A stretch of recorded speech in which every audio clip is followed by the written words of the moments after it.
that effect of ground mainly it accounts for having more accurate equations considering zero potential on the ground surface and uniformity of electric field. So calculations are found to be more accurate with this kind of representation.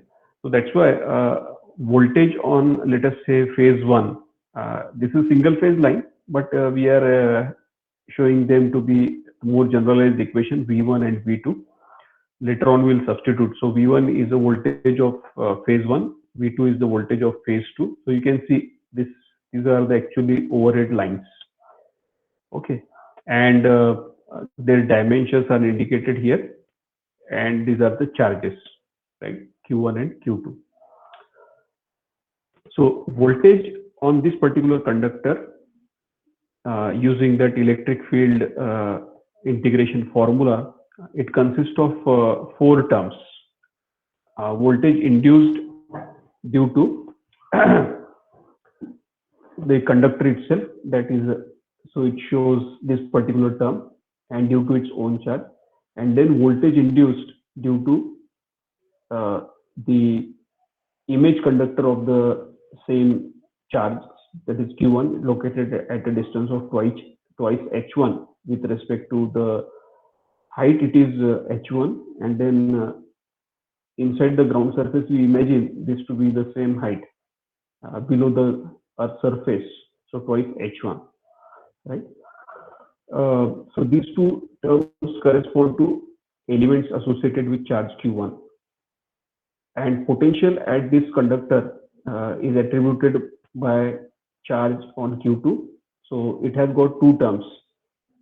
First of all, the first term is charge and corresponding induced voltage due to the image conductor I12, and then due to the conductor itself having charge Q2. So Q2 corresponds to image and then conductor itself.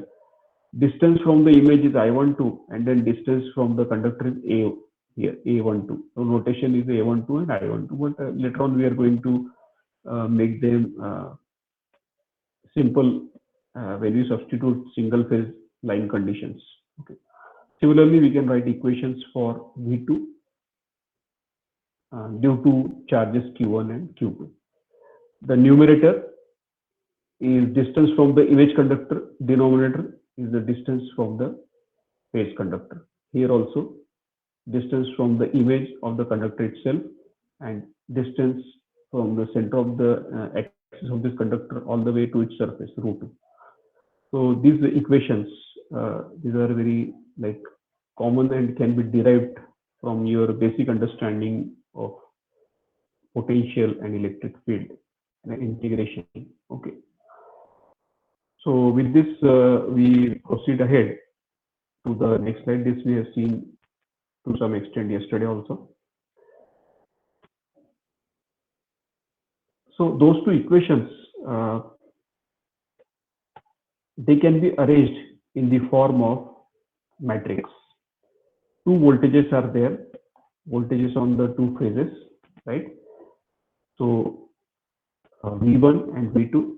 V1 is equal to Q1 upon twice pi epsilon 0 epsilon r ln twice h1 upon rho plus Q2 upon twice pi epsilon 0 epsilon r natural log of I12 A12. So 2 equations can be arranged in the form of the matrices.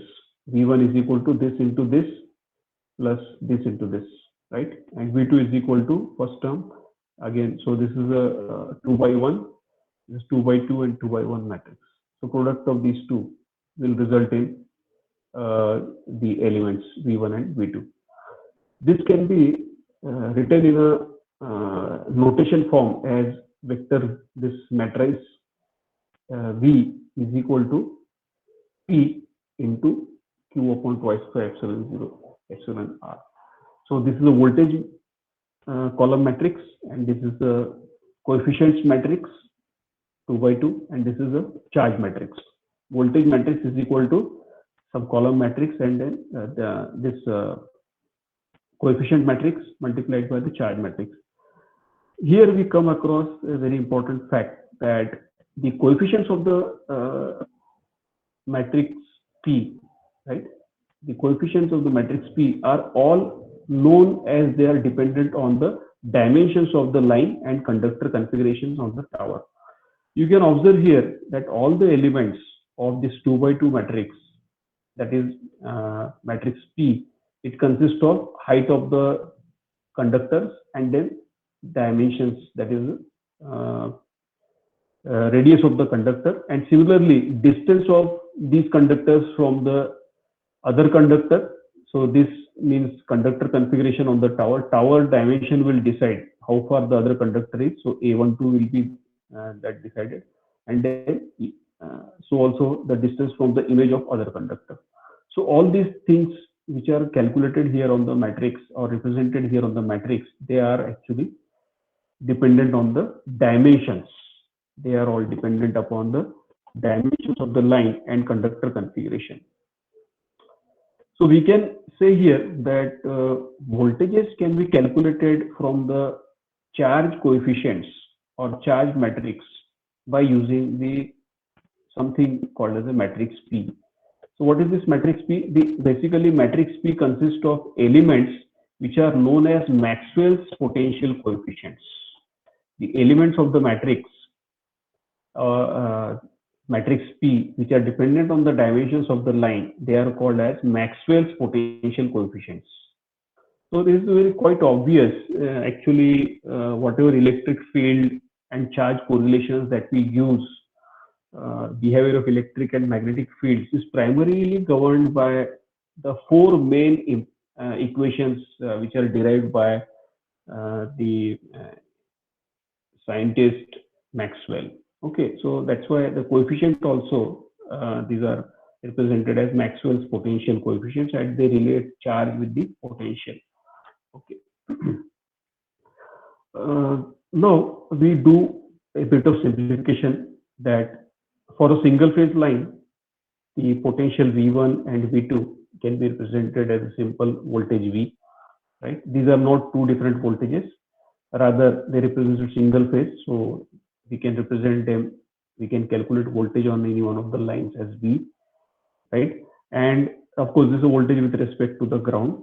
Let H1 equal to H2 is equal to H. That means height of both line and neutral terminal conductors, okay? They are at the same height. They are not kept at the different heights as you might have seen on the transmission tower, okay? Especially single phase, so both are at the same height. And similarly, their dimensions are also same. That is, the conductor of have the radius ρ1 equal to ρ2 equal to ρ. So when you substitute all of these in this equation, then we'll be able to arrive at one particular equation for voltage, right? And that can be used for evaluating the electric field as well. Let us check with this next set how the voltage equation gets modified with this. Okay. Please observe that for a single phase line, further we have to add here this particular term that Q1 and Q2, these charges, they are opposite. Because it is single phase line, one is a line terminal, so current will be entering the line terminal through the load. It will be returning back through the neutral terminal. That's why Q1 will have opposite polarity with respect to Q2 at every instant of time. And these values we represent it with one single charge, same current is flowing through both the conductors, okay? That is onwards and return conductor. And lastly, we can say that the dimension A12 and A21, this also can be represented as equal to A, okay? So substituting all these parameters in the equations, we can express the voltage as equal to Q upon twice pi epsilon 0 epsilon R. So we are opening that matrix equation again in order to arrive at one single equation for calculating the potential on single phase line in terms of line parameters and its dimensions, twice h upon rho minus ln under root 4h square plus a square. So this is actually a distance, square root of 4h square plus is a Pythagoras theorem in order to arrive at the distance from the image conductor of other phase. So this is I. I is equal to under root of twice h square, twice h whole square plus a square. Okay, this is how it is calculated. Okay, so then you can see natural log of twice h by rho minus natural log of this term. We can take this in the numerator and this is the denominator. So voltage equation will become q upon twice by epsilon 0 epsilon r natural log of twice h upon rho. So this is twice h upon rho. Okay, and then in the denominator you have 4 under root 4 h square plus a square, and then divide by a. So this a will be in the numerator. We arrive at this particular equation for voltage on single phase line in terms of charge and Maxwell's potential coefficients. Okay, in a simplified form. No two different heights and those are applicable for single phase conductor because the dimensions are like that only. Okay. Now we move further to write the expression for capacitance per unit length of conductor with respect to ground. So this can be simply obtained as C is equal to charge upon voltage or Q is equal to CV. So we want to write capacitance per unit length because charge is also per unit length. So we substitute this voltage expression in here. So naturally this Q will get cancelled and what remains capacitance is expressed completely in terms of permittivity of the medium and the line configuration, that is line dimensions, conductor radius and spacing between the phases and so on. So capacitance depends upon all these parameters for single phase line. Now you have to remember if there is some numerical example asked, so you should be able to calculate the capacitance. Capacitance depends upon permittivity of the medium and transmission line conductor radius, and so also separation between the distance between the conductors of same phase and height of the tower. So height of the tower matters.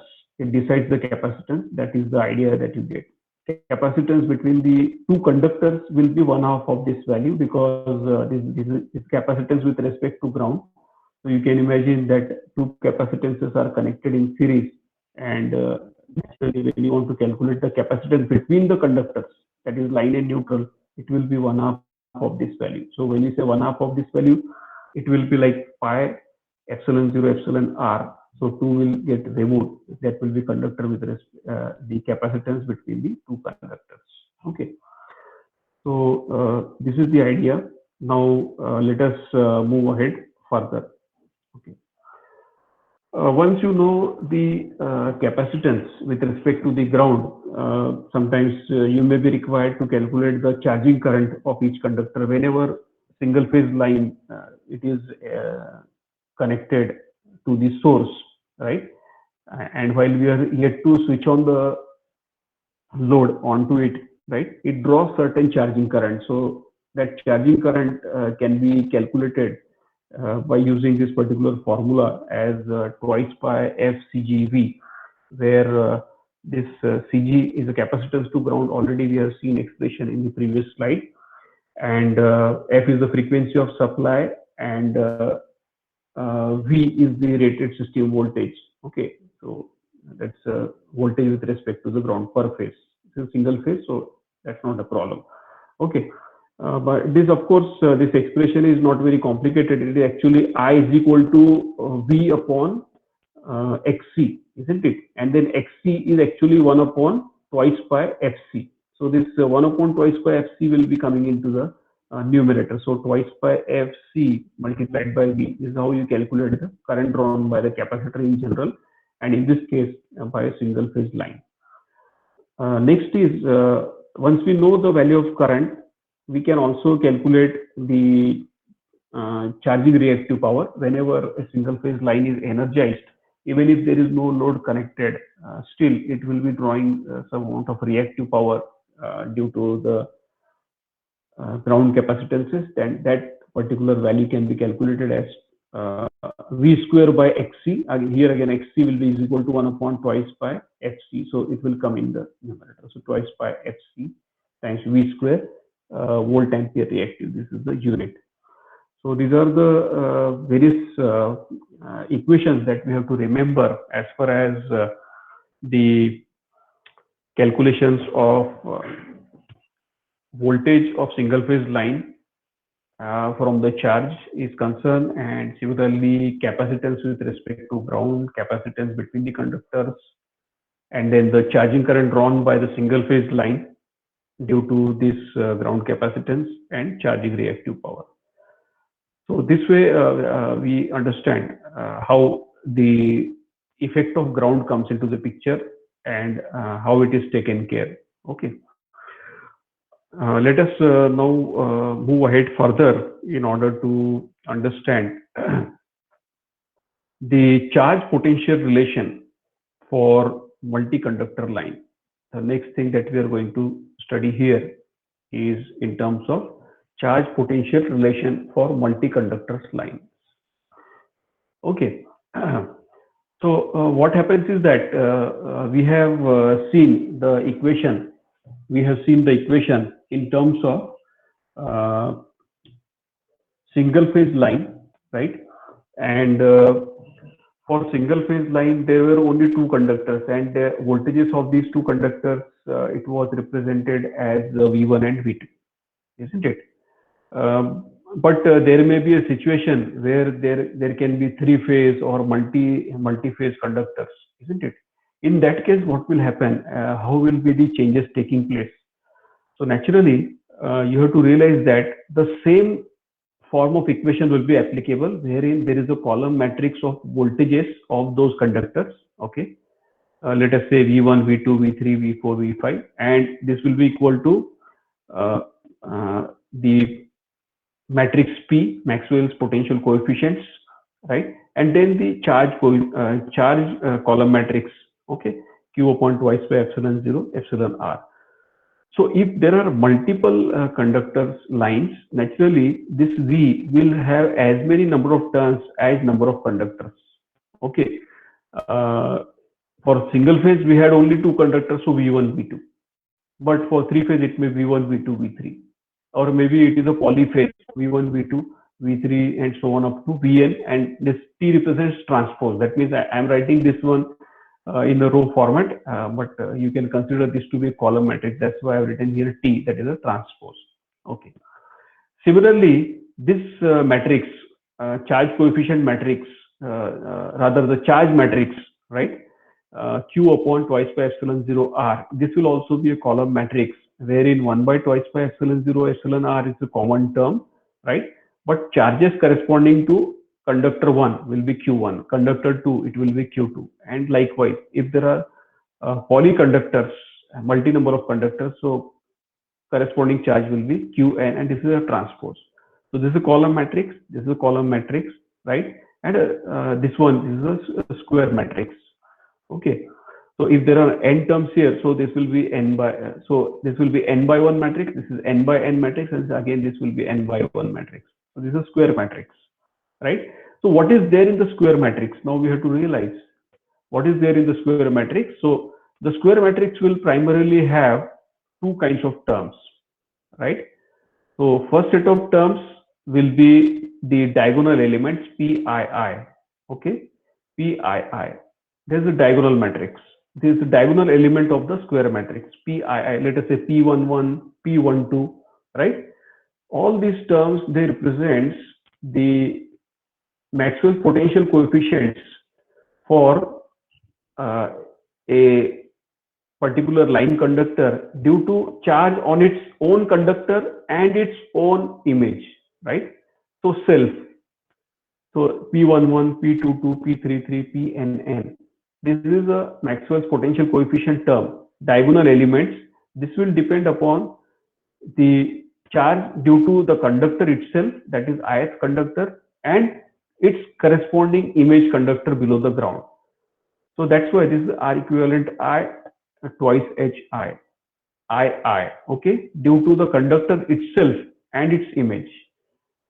Then the second set of terms, Maxwell's potential coefficient Pij, you can see Ij such that I not equal to J.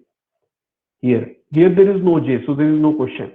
Here Pij, I not equal to J, that means the off diagonal elements of this particular matrix. Off diagonal elements of this particular matrix, they will be represented as Pij I not equal to j. They will have the form natural log of C. Maxwell's potential coefficient, it will indicate potential of conductor I due to charges on conductor J, right? Potential on conductor I due to charges on conductor J. Okay, so in that case, what will happen is that we are talking about charges on conductor J. So the distance of conductor I from image of J is Ij. Okay, and distance of conductor I from the conductor J, it will be Aj. For single phase line, we have just now derived, we have just now checked it. Okay, and from that only we are able to generalize this to multi-conductor lines. We can extend this to multiple conductor lines, and we can write this equation for 3-phase and maybe more number of phases if required in a situation, right? So this gives us a more generalized form. This gives us a more generalized form of the equation, wherein we can find out all the elements of the Maxwell's potential coefficient matrix. Okay, diagonal elements like this, off diagonal elements like this. Then this is the column matrix of voltages and this column matrix of charges.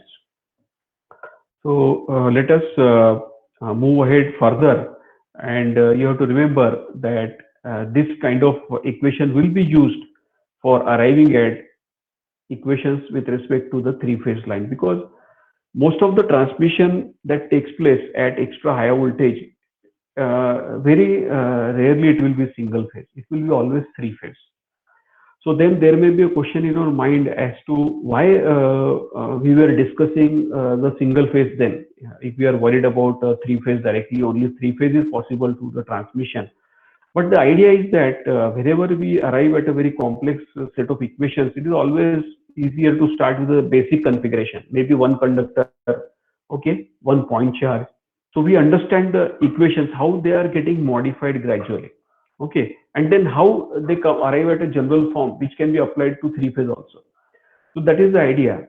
And you may come across a situation wherein if there is no single phase line, but there may be 2-conductor configuration but carrying very high amount of power, and that is the scenario of high voltage DC.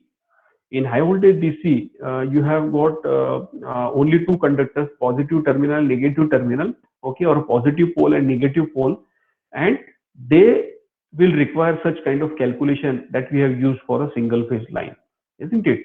All we have to do is substitute proper value of voltages and proper value of charges and the dimensions of the transmission tower. So that is why it finds its relevance, right? Let us now move ahead to further derivations and equations related to the geometric mean radius of the conductors, okay, of the bundled conductors.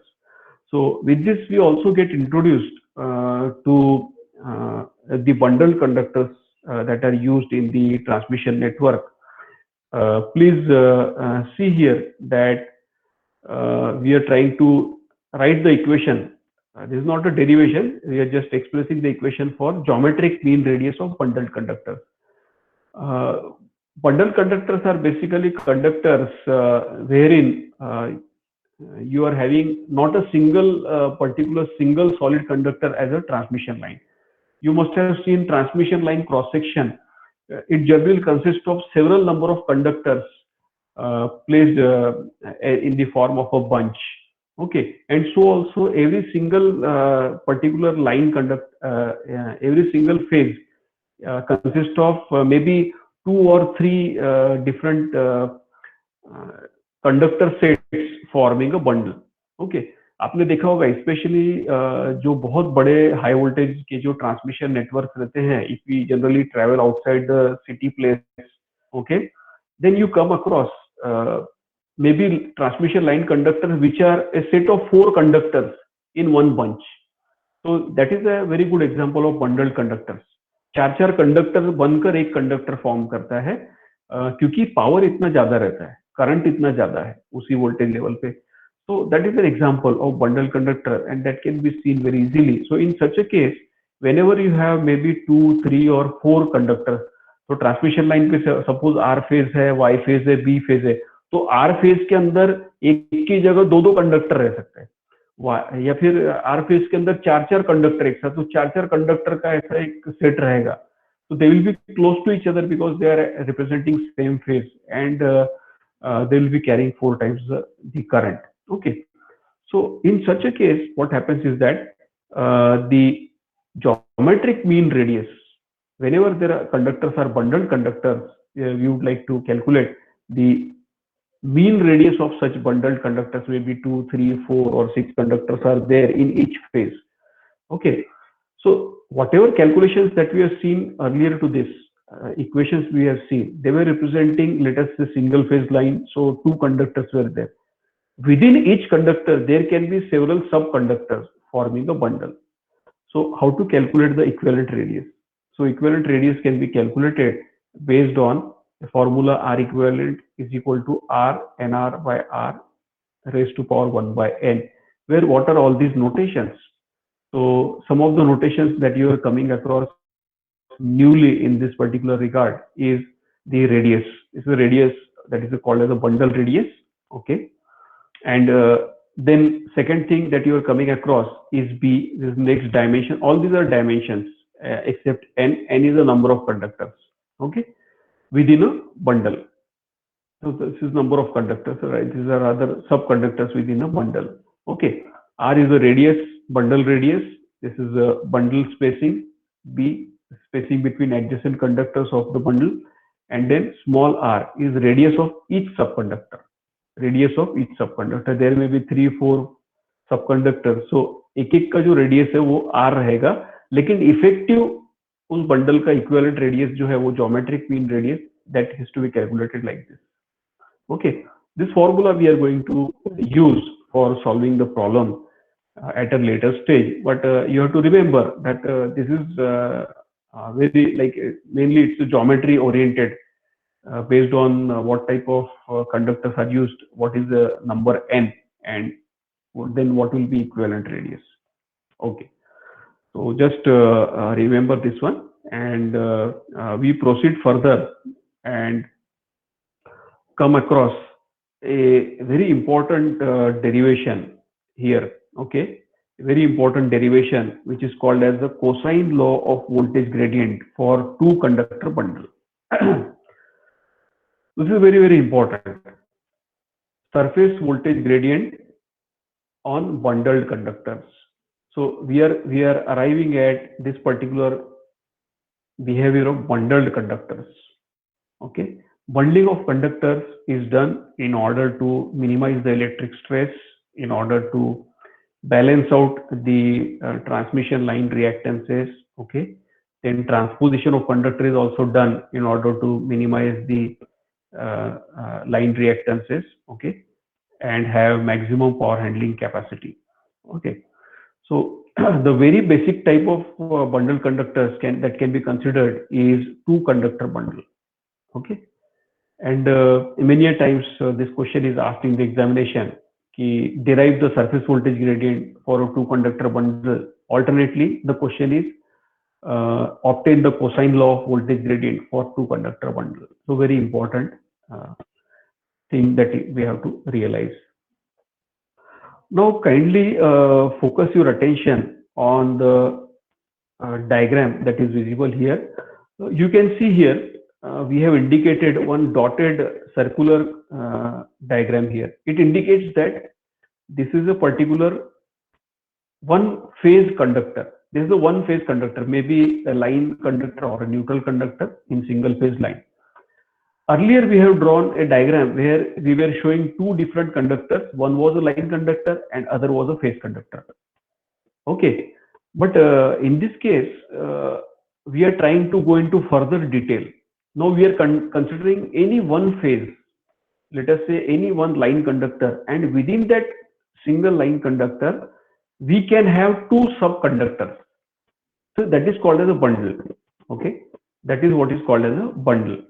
Okay, so please realize that this is a single phase. So this is the center. From the center, the effective radius of this bundle can be expressed as R. Okay.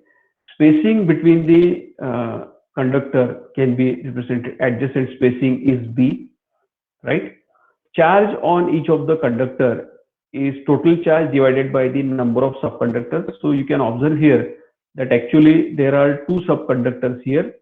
One is this subconductor, okay, and then second is this subconductor, okay, and these two put together, okay, these two put together they will form one full complete single phase conductor. So we are talking about two conductors within a bundle. This is same phase. This is single line, one line, but having two conductors in the bundle. We want to go into further depth of analyzing the electric stress due to such a configuration. How will be the stresses distributed, and accordingly the design can be made optimized, right? So keeping this in mind, you can see here H height is shown only once because it is the same single conductor having a bundle of two subconductors, H, then ground. Okay.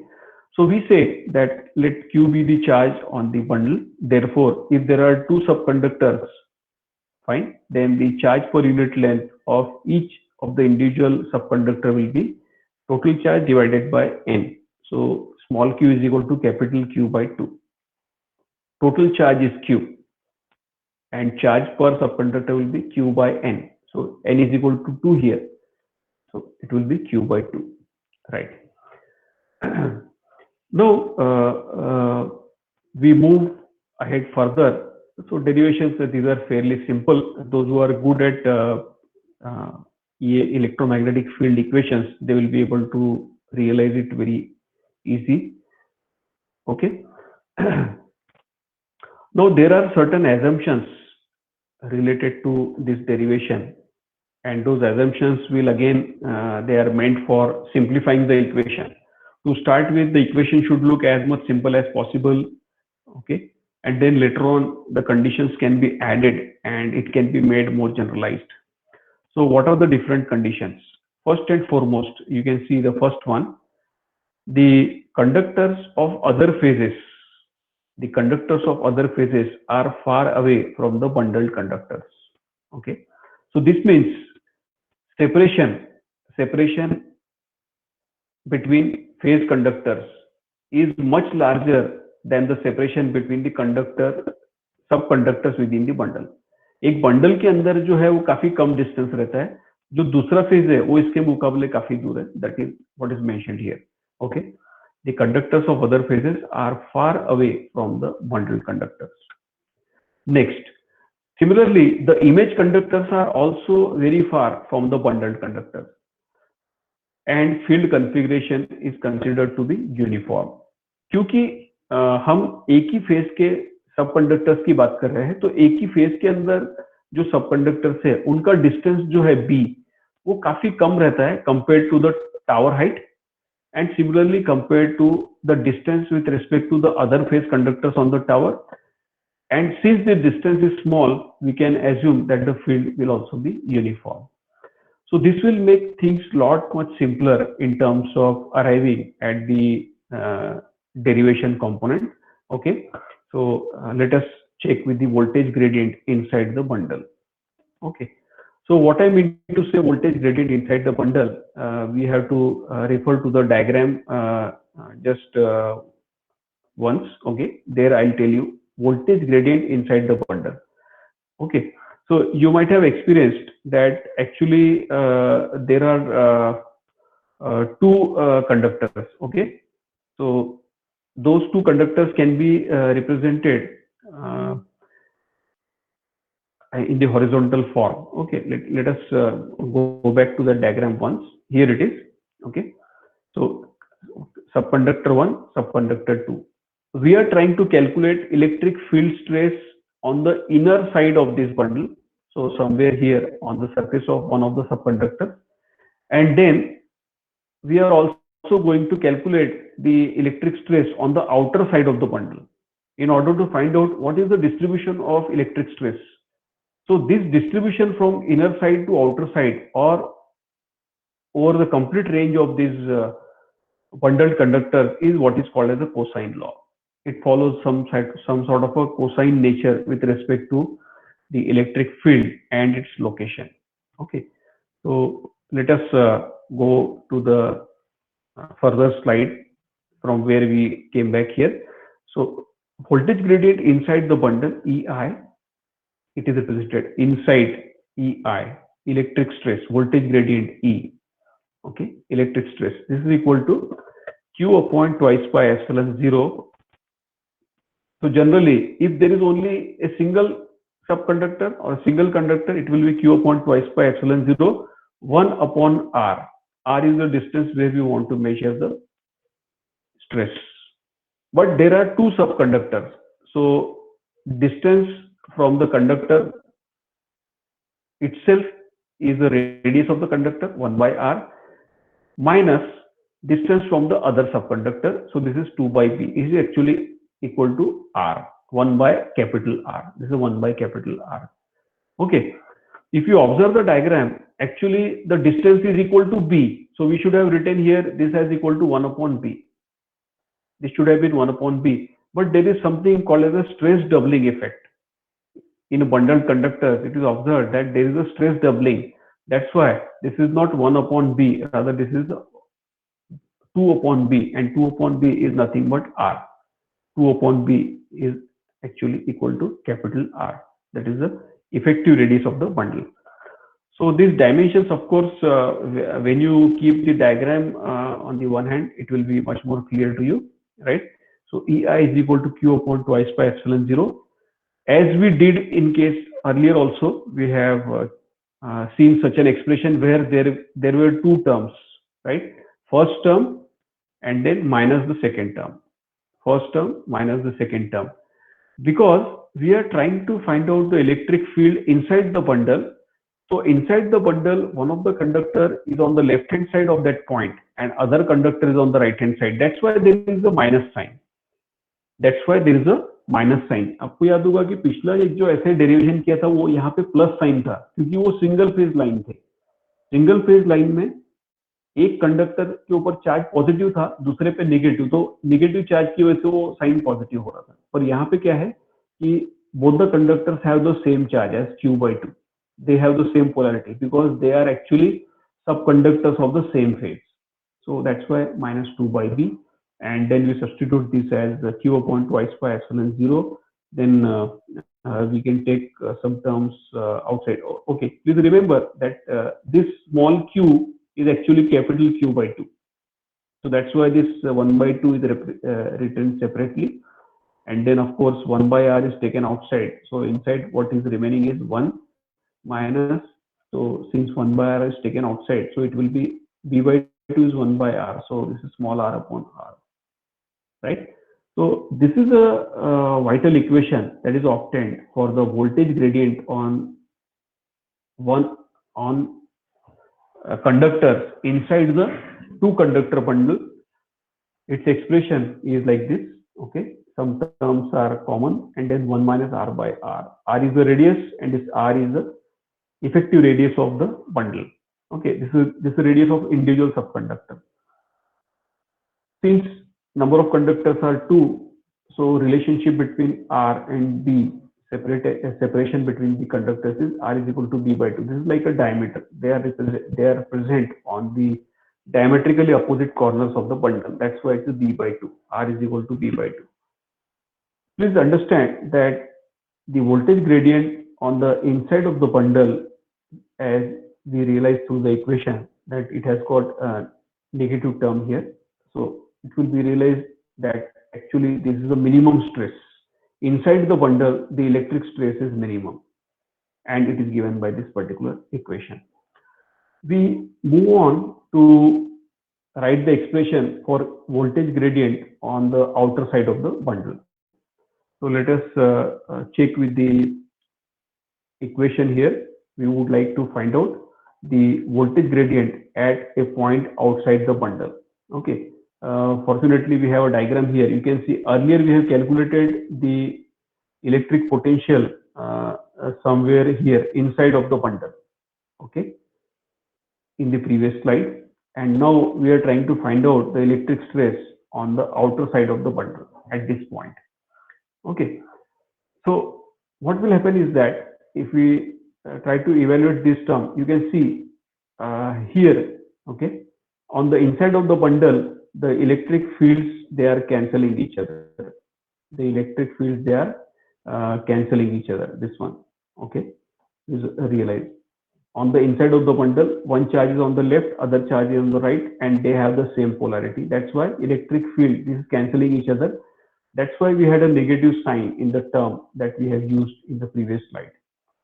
But when we are calculating on the outside of the bundle, you can realize that both the charges are on the right hand side of this particular point. Okay, that's why there will be a net addition of the electric field. There will be a net addition of electric field on the outside. You can see at any point on the surface outside, this charge is on the right, similarly this charge is on the right. So electric field lines will be arriving towards from right to left. So they will get added. इस तरह के आपने problems electromagnetic field में, line charge में, surface charge में आपने कई बार solve किए हैं, इसलिए ये समझना मुश्किल नहीं कि ये प्लस साइन क्यों आ रहा है. प्लस साइन इसलिए आ रहा है कि ये दोनों ऐड हो रहे हैं, जबकि अपन यही चीज यहाँ कैलकुलेट करते हैं तो वो सब्ट्रैक्ट होंगे. Okay, and that is why we say that this being plus sign, so electric stress on the outer side will be higher as compared to the one on the inner side. And later on we'll raise actually is that this will be the maximum value as well. This will be the maximum value as well. So let us check why this will be maximum. So minimum and maximum value occur at here. There is some reference drawn. अगर हम right side में एक axis draw करें horizontal, okay, और वहां से angle measure करेंगे, okay, so that angle we can measure and it suggest that minimum and maximum value of electric stress, that is voltage gradient, will occur at theta equal to pi. It will be minimum at theta equal to pi, isn't it? So if I assume that I draw an axis like this, isn't it, and then try to measure an angle, right, with respect to this particular axis like this, isn't it? So focus your attention here that we are trying to measure an angle like this. If this angle measured with respect to horizontal axis, if it is equal to pi, so naturally when this is equal to pi, what will happen is that pi means it is equal to 180 degrees. This is equal to 180 degrees. All the way you can consider this can be from let us say this point to this point, isn't it?